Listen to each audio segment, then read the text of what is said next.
Hi, everyone. I'm just waiting for people to come on and we can start. If you're live and you can hear me and see me, just type something in the comment section.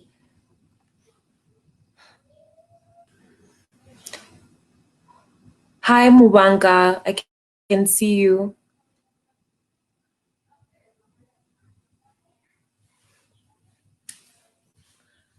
Just waiting for a few more people to come on and we can start. And while we are waiting, I just wanted to give you some statistics. And this is from the UNAIDS website. According to statistics, by the year 2018, we had over 1.2 million people who were living with HIV in Zambia. And the prevalence of the HIV prevalence of people living with HIV in Zambia is 11.3 among young adults. So this is between ages 15 to 49. And in the year 2018 alone, 48,000 people were newly infected with HIV. And in 2018 as well, 17,000 people died from an AIDS-related illness. According to the statistics here as well, 87% of people living with HIV knew their status in 2018, meaning that there was about 13% of people that didn't know. And according to these statistics, 78% of people who were living with HIV were on treatment, meaning there were about 22% of people that were not on treatment. And then this website also says that they envision that by the year 2020, 90% of people living with HIV would know their status. It would be interesting to know or find out if this prediction has come to pass. And this is another one that's another statistic said only 43.9% of women and men 15 to 24 years old correctly identified ways of preventing the sexual transmission of HIV.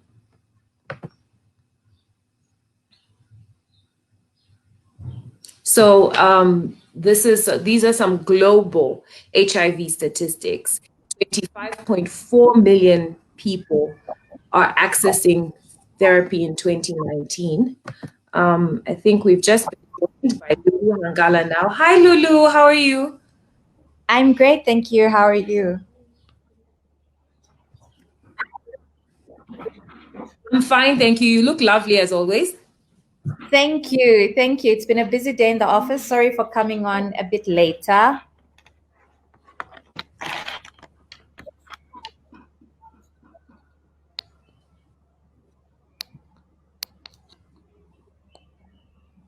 Okay, no worries. It gave me some time to read out some HIV/AIDS related statistics. Okay. Cool. Thank you very much for having me today.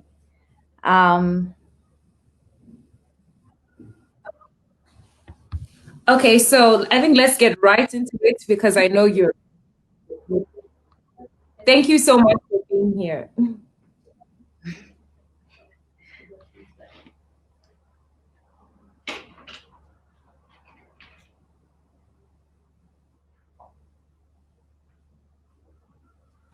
Can you hear me? So if you could give us a brief introduction of who you are and what you do. Okay, yes, I can hear you. There's a slight lag, but I can hear you. All right. So my name is LULU HAANGALA, and I am an entrepreneur. I've co-founded AfriShop, which is an e-commerce platform. But through the years, I've worked in the media space mainly, and sort of moved on into working with an agency and radio, TV. But I think through the years, one thread that's really been very important for me is using my influence for social good. And so I started the We Keep Moving initiative. It's not a foundation, but it's really an initiative to use my influence to influence corporates and the people around me to try to do their part in making the world a better place. And I was honored to be selected as a UNAIDS Goodwill Ambassador, because something that was really big on my heart and something that we really focused on with the We Keep Moving initiative was sexual reproductive health. Yeah. Okay, great. So my first question for you is, what made you passionate about sexual reproductive health?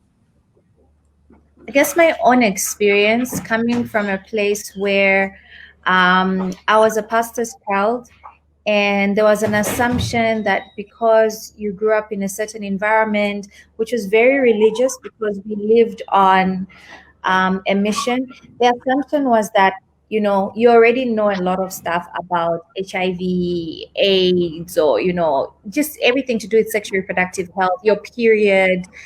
And that wasn't really the case. It was really just an assumption. And I remember having sex for the first time and being naive enough to think, I won't get pregnant.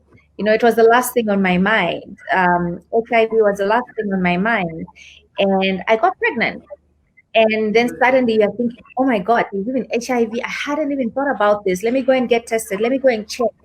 And then wondering, then what happens to people that are not, that are firstly in the environment that I was in, or don't even have any communication whatsoever about it. So the assumption was because I was a pastor's child, I should know, you know, naturally, I should know what to do. But the church doesn't give you enough information about sexual reproductive health. That's an issue that we need to address. I think also the schools used to just run over it and not really deeply go into it, because I guess it was uncomfortable for the teachers to discuss sexual reproductive health with us. I think so based on that, I felt like I want to change that. I want to do what I can to give opportunity to organizations, to open them up to the young people that I might influence, to have access to this information, have access to knowledge about how can I avoid pregnancy if I do want to have sex. How do I avoid contracting HIV? What if I'm born with HIV? What happens? These are things we don't really talk about, even in mainstream media, that we need to talk about. And I absolutely agree. I remember the first time I heard your story, it was in a podcast. I think it was some Swedish lady. I'd seen you had posted it on your social media, and I was really intrigued that, you know, by your experience, you had sex for the first time and you fell pregnant. And like you're saying, coming from your religious background and stuff like that, there were a lot of assumptions regarding what you knew, what you didn't know, and but this sort of leads us into our second question is, how do you think our culture affects sexual reproductive health conversations? Because like you were saying, you came from like a religious background. So people are assuming because of what your parents are doing, you are not having sex or you are not interested in having sex. So could you like give me your views about how you think our culture has affected our knowledge of sexual reproductive health? It's really affected us in a big way. I think there's lots of practices that were done, especially for young women, that are not safe for us. I think when you look culturally in the past, that's why there's still lots of child marriages going on, though people say it doesn't happen. I live on a farm, which is 15 minutes from the city, and I know that it's still happening. Child marriages are still happening. So based on that, you find that young women are taught, yes, how to take care of themselves as a young woman. Immediately you start having your period, but not all the period education is safe. I know a lot of organizations are trying to change that, but there's still more that we can do. So it already starts from there. A young girl getting her period, what education is she getting? The next step is she's being told, get married. And then our culture tells us, you will open your legs whenever he says open your legs. You will have children whenever he says you'll have your children. And she doesn't have the power that she would have if she had been given sexual reproductive education. So it does impact our community, because then a woman will have more children than she intended to have. A woman will not take care of her health the way she should because she doesn't know better. But culture has told her this is how it's supposed to be. Yeah, exactly. And even just on the conversation, because I think sexual reproductive health is so broad. So if we begin to look at it from the aspect of menstrual health and how you were saying, for example, young women are taught about menstrual health, but young men aren't. And Yeah. and then there's the conversation of family planning and how it's not really up to the woman. It's not about whether or not the family has the resources to support those children, but it's about, someone else's desire. And there's also the flip side of sometimes even women deliberately, for lack of a better term, will have more children than they can support. And so the main point of this conversation is how it links into development of Zambia, of our African continent. Based on the statistics that I was reading earlier, we've lost a lot of people to sexual related diseases like HIV/AIDS, for example. And these are people that could have contributed positively to our national development. And then if we're losing young girls to marriages, instead of them going to school, getting educated, being the very best they can be, we're negatively impacting our national development. And then also the entire conversation about children. What are your thoughts on this? Sorry, you were breaking in the last part. Just please ask the question again. You kept on breaking. I was just asking, what are your thoughts on this? Like the link between our sexual reproductive health practices and cultures and our national development? I mean, it has a huge impact. So let's see, I like to speak very simply with realistic examples. So you have a young woman, she's in a community, she's in school, but she's taken out of school to go and be taught, right? Because of her practices. She's coming of age, so she needs to be taught. So she's taken out of school. She's then forced into a marriage. So that's one less person that gets educated. Okay. So this is not only one person it's happening to, but a couple of young women that it's happening to. So then that impacts the community. That community had the chance to take one or a couple of maybe 20 girls to school who would have gone, done, get educated, come back and impacted their community in a positive way. Because in our culture, it always has a ripple effect. Once you're the educated one, you can help others also get educated, right? She has more children than he was supposed to have. So maybe her and her husband can't take care of those children. Her husband is allowed culturally also again to go out and sleep with as many women as he wants. So his health is affected and her health is affected. And maybe because they both don't get tested, their children are affected. So there's a health crisis in the home. We have the head of the house maybe who is the one that's providing the food then get ill and die. So that affects poverty, the poverty levels in the country. Our health systems are not able to cater for everyone. So you see, it really does have a ripple effect even on the economy and the growth of communities. The more educated a community is, the more progress there'll be in that community. So we lag behind on all fronts, on the health front, on the education front, and also economically. Yeah. I wanted to unpack something that you brought out a little bit. The aspect of our culture and how men are permitted to be promiscuous or permitted to not be faithful to their partners, and women are not. And then on the flip side, women are not permitted to deny a man that has been unfaithful conjugal rights, whether or not he's been tested. And I think for me, that's one of the things that really aggravates me. And we see a lot of unnecessary transmission of sexual transmitted illnesses. Yeah. What are your thoughts on how we can begin to curb this problem as a community or as a culture, as a nation? I just really feel we need to start educating and just talking more about it. These need to be conversations that we need to have. And we need to find different ways of doing it. I think you heard me comment about this even in the podcast, the podcast that you heard, where, I spoke about the fact that we need to open up the conversation, but we can't have the blanket solution. What works in America might not work in Zambia. The way you're going to communicate to people about sexual reproductive health, even just as close as South Africa, might not work in Zambia. So localize the communication, localize how we start these conversations.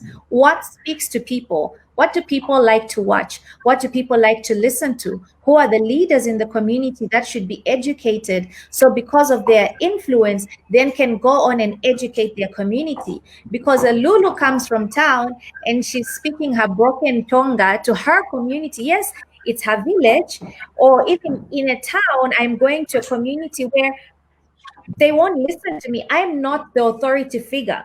So finding who the authority figures are in communities, whether it's rural, whether it's urban, finding the biggest influences on them. Is it me that influences them the most? How can we communicate through media to open up these conversations? A good example, I think, of a strategy that really worked was, I think it was Love Games. There was a Yes. series called Love Games. And Love Games was a fantastic way to open up conversations. Why? Especially in the urban community. Because it spoke to the real experiences of someone living in a Zambian city. You could identify yourself, or identify a friend, or someone that you know that acted like one of the characters. And as you sit in the sitting room, it was also aired at a time when everyone is seated in the sitting room in as families in Zambia, which was perfect. And you can identify, this is how my dad acts. This is how my mom acts. Oh my goodness, I can Yes. identify my uncle, or I can identify myself. And it sparked conversations that had never been had in families started being had, and people started actually thinking. But that was because of the strategy that was used. So we really need to go down to what works for the different communities. How can we find ways to really open up these conversations in the villages? For example, the biggest influence on a young woman are the Ranakimbusas. I don't know what they're called in different cultures, who are the ones Yeah, training those yeah. girls, Alangizi, who are training the young girls. Teach them, because they are the teacher in that community. If you can change their mindset, if you can show them why some of the cultural practices they are practicing might not always be the best healthy option, if we can change how we speak to the boys, talk to the chief. Are we speaking to boys? Do you know what development can come from you having an educated young man, and not just educated in school, but educated in character? How he treats a woman, how your community will treat women. And what, are you forcing them to go for health, health checkups? Because a woman is forced to. You get pregnant, you're forced. There's no choice. You don't have a choice for getting tested. That's why when that hoo-ha happened, where there was a comment passed by one of our leaders saying that there'll be forced testing. People should have a right to choose, but I smiled because as a woman who's pregnant, I don't have a right to choose whether I wanted to get tested for HIV or not. And I think that's unfair. I really think it's unfair. So there was a hoo-ha, and I just felt it was also coming from the men who are like, no, I don't want to be, forced into testing. Exactly. So those are things we need to discuss. Okay, there's an uproar. Yes, we've got a right to choice. But then a woman doesn't have a right to choice. Let both the father and the mother of that upcoming baby then also be forced to get tested, so that at least the woman knows her status, but she also knows her partner's status. Exactly. And I felt exactly the same way when there was that uproar in the country. I think you reiterated my personal sentiments as well. But I think you brought out so many beautiful points, and you said them very well. It's about tailoring the interventions to the different demographics, the different places in the country. I remember watching Love Games as well, and I felt like it was very relatable. And I recently came across a series on Netflix called Intersections, which just shows how wide your sexual network could be. And it's one of those things that, gets people to think twice about their sexual interactions. And then I also like how you spoke about, we don't need to reinvent the wheel. So for example, if we have our Alangizi and our Abana Chimbusas as the greatest influences, and maybe these people are the people training these child brides, let's change the curriculum. Let's get them to be the ones that are pushing positive sexual reproductive health education. Something else I wanted us to discuss is I think there's so many misconceptions about sexual reproductive health. So there are things like people have different sexual preferences, I guess, and I've been asked questions like, can you contract HIV/AIDS from oral sex, for example? What are your thoughts on this, and what are some of the craziest misconceptions you've heard? So it's interesting. There's so many misconceptions, and this is because of misinformation. Especially because sometimes you're going to the internet to ask the internet a question. And recently I found out, and it's embarrassing to say this, but recently I found out not every answer on the internet is a correct answer. But also in our culture, I guess, because we're asking our friends who might also not know better. Mm-hmm. No, exactly. They will tell you, what they think, what their experience has been, which is not always, the correct information. So I guess there's lots of misinformation because also we are looking to the wrong sources. And especially on the internet, we need to start also looking at what is a credible source that I can go to get information. In my community, who's a credible source of sexual reproductive education? I remember doing a little series on my IGTV on sexual reproductive health, and I touched on the simplest. Initially, I would have never thought of doing that, but I realized I also didn't know how to do this. So I asked Liz, she works with UNAIDS. I got her on board, and we did an IG series on the most basic things like, how does a man put on a condom? What is the correct way of putting on a condom? Yeah.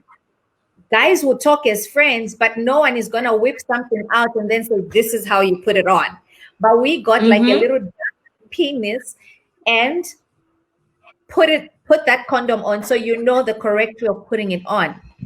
Something else that we don't really talk about is the female condom. And the misconception out there is that it's very difficult, you won't enjoy sex, so only the man can wear a condom. But it was empowering even for me. You can wear a condom. And then there's so many options out there. I just feel because we don't talk openly about these things, and we are not doing there's not enough of what we are doing right now. I'm so happy that you've done this with me right now, because we need more of this, where we talk openly, about the pill, about emergency contraception. I found out emergency contraception in my 30s, and I introduced it to my sister who was in her 40s. And she was like, wow, I never knew this existed. And that already tells you something. Yeah. Wow. And I think you're so right. There's so many people that don't know about emergency contraception. And what's interesting is I actually plan to do a show, a video later on in the year about because I discovered that there's a lot of people, because they don't know about the other options they have for contraception. There's a lot of people, and particularly young girls, abusing emergency contraception. So they're taking it the way you would take Yeah, and if you would be available, I'd love to have you on that video as well, because I think these are things that we need to address. There's so many young women that are exposing themselves to harm because they don't have this information at their fingertips. And then there's something that you spoke about, which brought the question into my mind. How young is too young to begin to have conversations about sexual reproductive health and condoms and, all of these things? Because you find maybe there's girls that hit puberty from about ages 9, 10, 11, 12, and you hear girls that are pregnant at the same age. And the thing is, I think because of culture and maybe because of the way we're conditioned, you don't immediately think to discuss condoms and sex and things to do with sex with 13-year-olds because we think they're too young. But the reality is, I think there's so many young people that have been sexualized early or are having sex early. So how young is too young? So I'm a mother of a preteen, and I've realized I didn't live in town. I lived in a very religious community. And I had a misconception about when people start having sex. Okay. I started having sex at 24 and I was like, oh, why am I doing this? I'm such a terrible person. And then you talk to, friends that I felt like, came from, good homes. And I thought when you talk about a 14-year-old having sex, it has to be in the village. They were forced to do that. And they're telling me, oh, I had sex for the first time at 14. I had sex for the first time at 15 with an older man. Like he was 14. I'm like, wait, wait. What? These are conversations I've had with multiple people. And I get shocked all the time, but it makes me realize that I can't say my daughter is too young to have these conversations. I had never lived in the city growing up. I always lived out of town, very religious community. And now I realize that the city, I guess, is a bit different. We were so sheltered in our religious community. And I guess that's why they didn't feel the need to talk to us about such things. We would go playing basketball with the guys and chill until even 0-1. And our parents didn't mind because I guess they knew these ones are so naive. They don't know what's going on in the real world. But based on what I'm coming to understand now about what happens in the city, start them young. Like 12, we're having these conversations. Any young woman I meet, I'm having these conversations with them. They need to know about condoms. They need to know about not just male condoms, but female condoms. They need to also understand about contraception. And especially with my older nieces and nephews and anyone that I come around, like from 16 and above, I talk about emergency contraception. I talk about contraceptives also, because such a new world, sex has become very, maybe it hasn't become that, but because of the background that I have, I just think it's not such a big deal. And you have multiple partners. The girls are saying it's my right. If a guy wants to sleep around, I can also sleep around. I am, I have that power, so I can do that too. I have a bit of a problem with that on both ends. Yes, me too. On both ends, I don't think it's right for a guy to go and just sleep around. I mean, there's freedom, but aren't we, what's the word? Aren't we abusing that freedom? I don't know if that's the correct way of saying it, but I'll have a problem with this new, I can be a whore and no one should say anything about it, and trivializing sexuality and forgetting the implications of having multiple sexual partners. You won't always be, how can I put it? Anyways, let me stop there. But yeah, I've made my point. No, but I think I completely get what you mean, and I think it's from that very premise that I decided to have this conversation, because I think as young people we do not realize the link between our sexual activity, our sexual practices, and our underdevelopment as a nation, because there's so many people that are, for example, wasting time and resources that they would be putting into developing themselves and maybe doing something productive, but they're choosing to chase sexual partners have multiple sexual partners. There's so many people that have been lost to HIV and AIDS, for example, that when they could have prevented it. And, one thing that I've discovered, having conversations with people, there are many people who will use condoms, for example, to prevent pregnancy and not to prevent the transmission of like an STI. And there's also something else that I discovered is I think people are fairly aware when it comes to HIV testing. And you find when people start a relationship, they go and get tested. But what I discovered, and even after doing research, not many people are testing for other STIs like gonorrhea and HPV and stuff like that. And what I discovered, because I took time to do research, is there aren't many places that are have these tests available at an affordable price or for free. So, like I did research, I called like a different number of hospitals. And I think the average price, I think this was last year, the average price for you to do full STI screening was something like 1,100 kwacha or 1,200 at the time last year. So which young person is going to intentionally say, okay, I'm going to go and screen myself and get tested for everything? They'll go and test maybe for HIV and AIDS, but that's not the only sexually transmitted disease there is out there. And we spoke about intersections earlier. People do not realize how sexually linked they are with this whole notion of it's okay to have multiple partners. You don't know how many sexual networks you are intertwined with and who has what in that sexual network. So I think for me, I think it's important to start having these conversations for us to, first of all, begin to demystify development, because I feel like as citizens, we do not really view development as something that is our responsibility. We don't view our personal day-to-day actions as being linked to our lack of development. I think we're so quick to blame the government. We're not even going to go into the conversation about the government because we know what the government is doing right and wrong. But there's a point where we need to take personal responsibility. And it starts with things as simple as choosing to use a condom, choosing to take contraception, choosing to not sleep with the whole of Lusaka or the whole of Zambia. It's simple little choices like that. Just as we begin to wind down. Sorry, go ahead. No, I was just agreeing with you. Oh, okay. So I was just going to say, just as we wrap up our conversation, I just wanted to know your thoughts, because I spoke about responsibility for development. One of the things that I've become really passionate about is creating awareness in citizens about how development is not just the responsibility of donor agencies or multilateral organizations or the government. Development is our responsibility, and we need to begin to pursue development as citizens.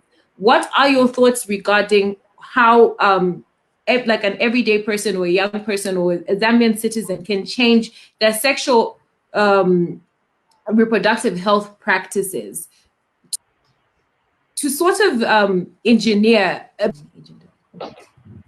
Yeah. You broke off there for a while. Yeah, sorry about that.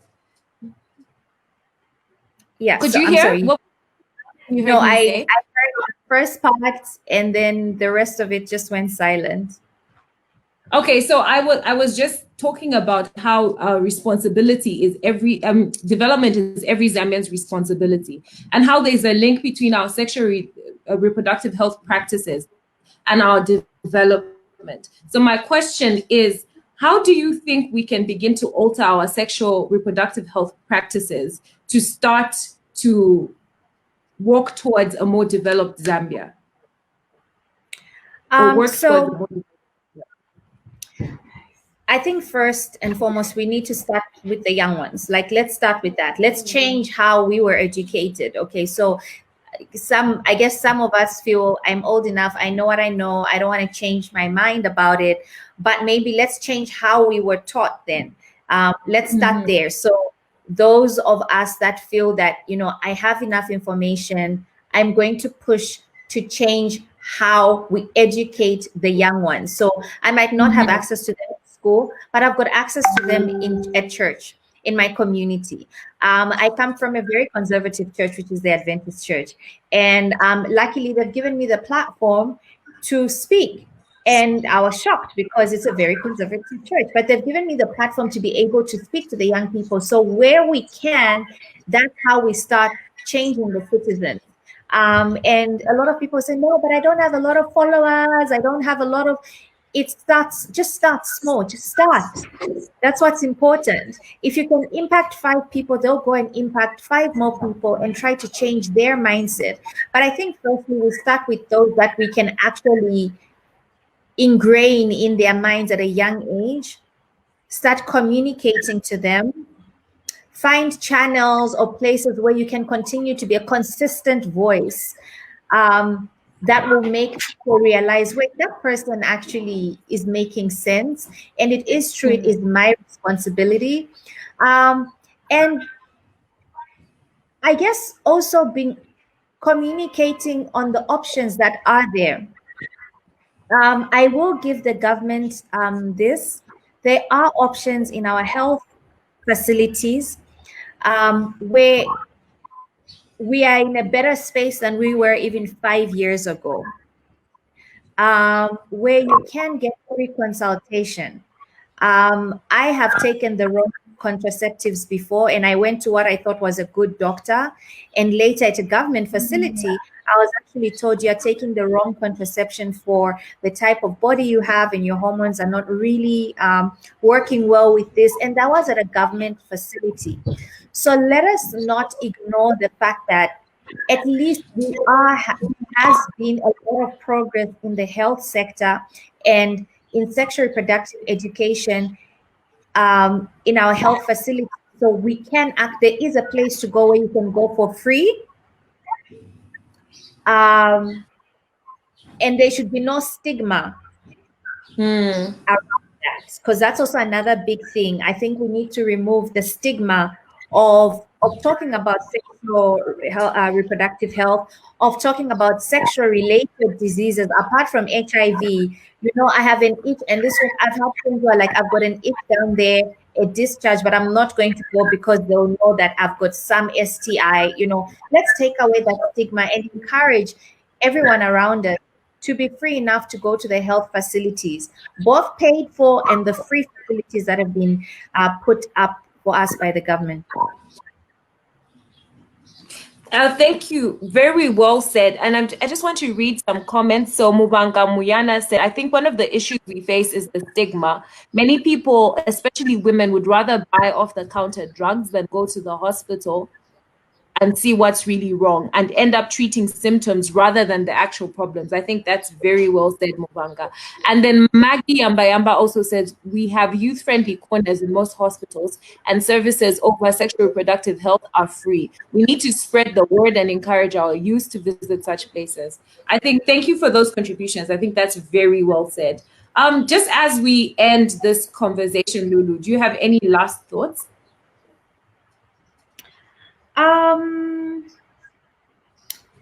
I guess it would be, my last message to you all would be, let's talk more. Let's have these conversations.